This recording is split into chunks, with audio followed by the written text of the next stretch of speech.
Assalamualaikum warahmatullahi wabarakatuh.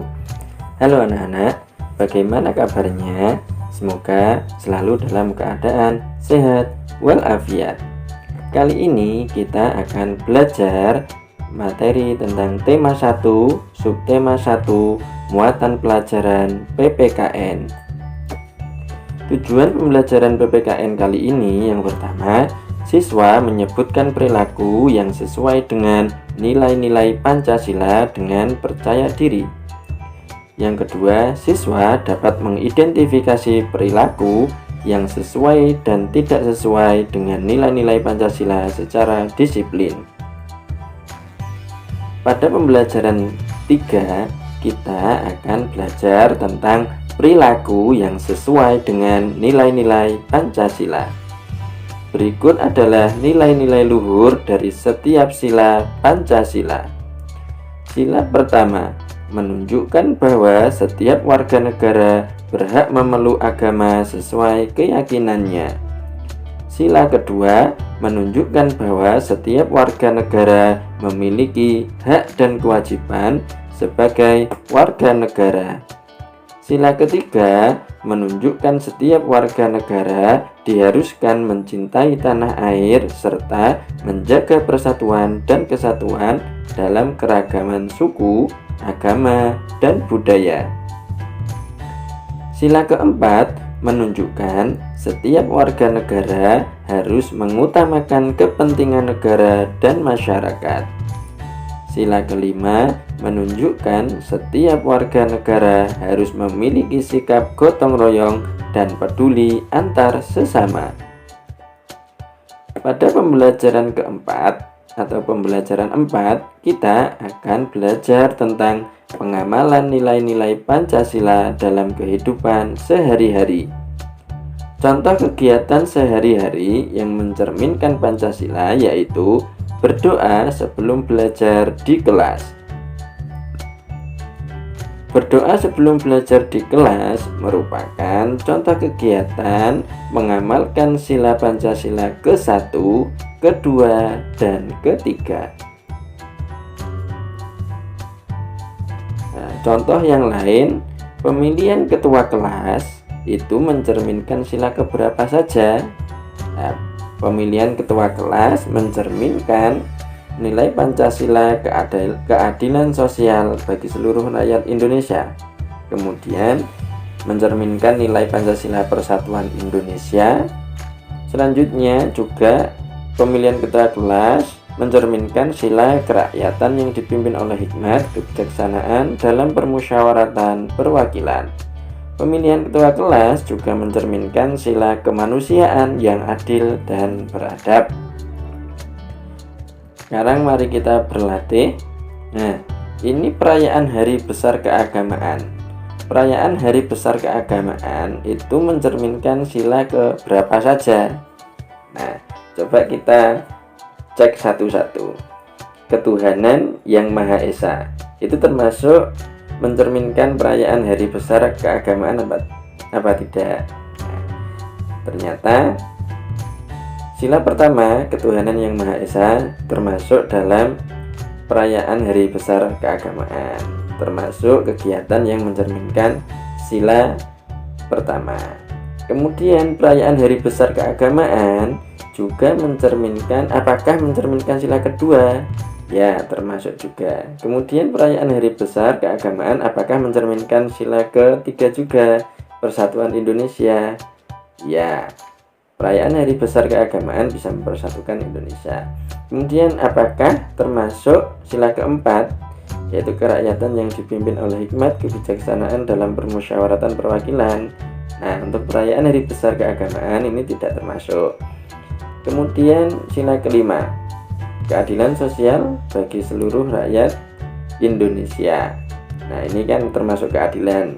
Semua agama diberikan kebebasan untuk melakukan perayaan Hari Besar Keagamaan. Jadi sila kelima termasuk mencerminkan dari perayaan Hari Besar Keagamaan. Kemudian dilanjut gotong royong. Gotong royong mencerminkan sila keberapa saja? Mari kita cek. Yang pertama, ketuhanan yang Maha Esa. Nah, ketuhanan yang Maha Esa ini juga setiap agama pasti mengajarkan kita untuk rukun, kerjasama, dan gotong royong.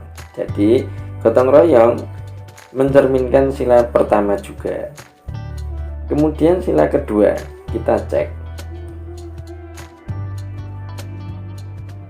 kemanusiaan yang adil dan beradab.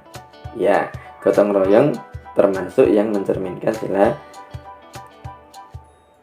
kemanusiaan yang adil dan beradab. Kenapa? Karena gotong royong itu bekerja sama, termasuk kemanusiaan. Kemudian sila ketiga, persatuan Indonesia. Ya, gotong royong masuk persatuan Indonesia, karena gotong royong dengan gotong royong kita bekerja sama membangun Indonesia. Untuk sila keempat sepertinya tidak termasuk yang gotong royong ini. Kemudian sila kelima,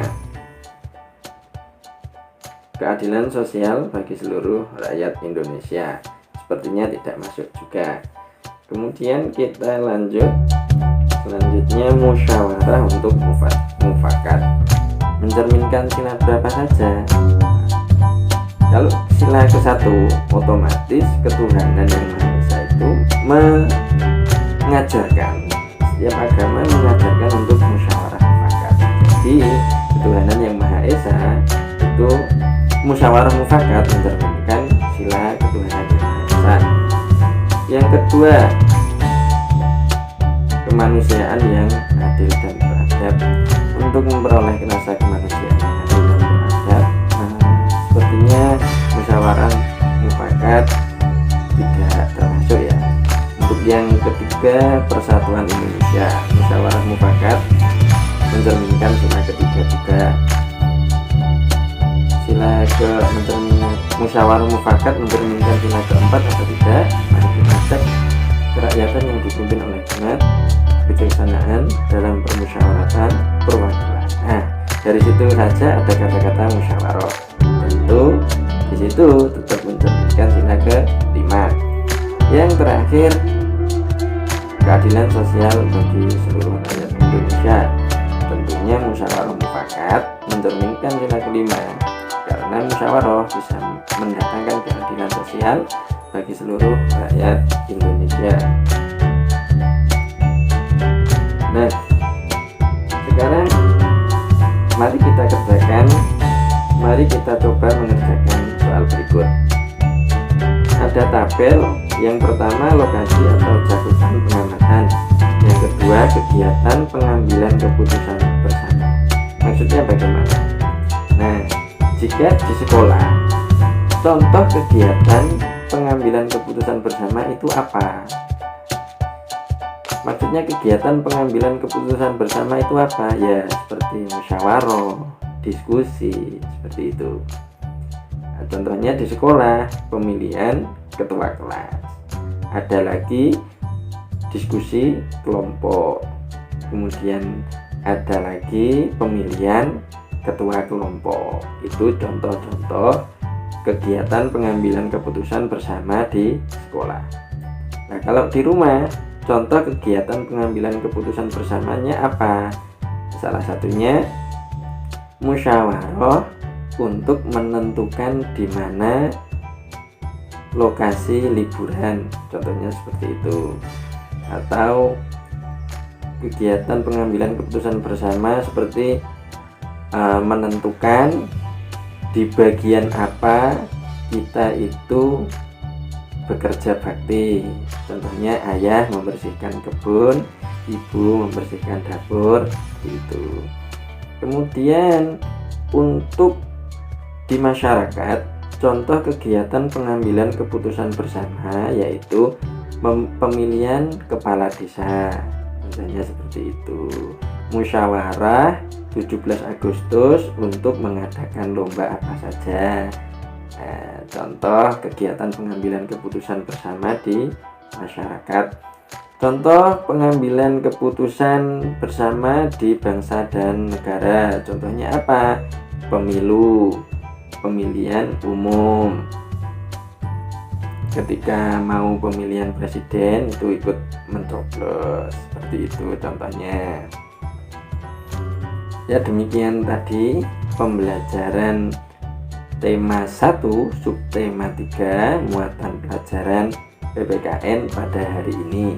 Jika ada yang masih belum jelas atau ada yang ingin ditanyakan, silahkan tulis pertanyaan di kolom komentar. Demikian hari ini Pak Sultan akhiri. Assalamualaikum warahmatullahi wabarakatuh.